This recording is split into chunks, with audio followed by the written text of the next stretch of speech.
Hi అందరికీ welcome back to my channel Rosie. ఇవాళ వీడియో వచ్చేసి ఎగ్ కర్రీ. సో ఇక్కడ నేను సాల్ట్ వేసుకొని బాయిల్ చేసుకున్న ఎగ్స్.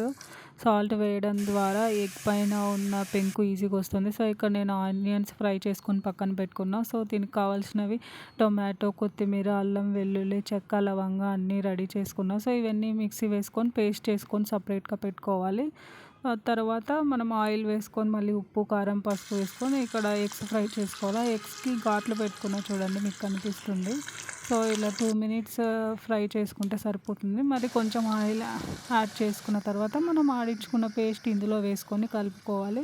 సో ఇక్కడ బిర్యానీ ఆకు, కరివేపాకు, ఒక పచ్చిమిర్చి యాడ్ చేసుకున్నాను. బాగా ఫ్రై అయిన తర్వాత కొంచెం పసుపు యాడ్ చేసుకున్నా.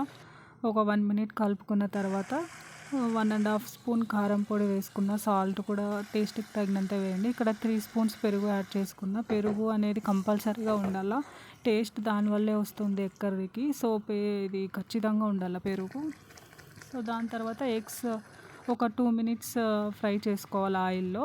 దాని తర్వాత వాటర్ యాడ్ చేసుకోవాలి. వాటర్ అనేది కొంచెమే యాడ్ చేసుకోవాలి. ఇక్కడ నేను గరం మసాలా, ధనియాల పొడి కూడా యాడ్ చేశాను. సో ఆల్మోస్ట్ కర్రీ అయితే అయ్యింది. టేస్ట్ అయితే చాలా బాగుంది.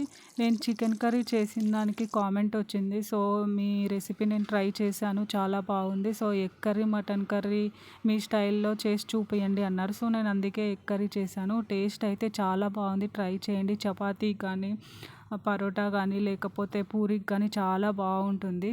మస్ట్ అండ్ షుడ్ ట్రై చేయండి. టేస్ట్ అయితే చాలా బాగుంది. Thank you for watching my videos. Thank you. Bye bye.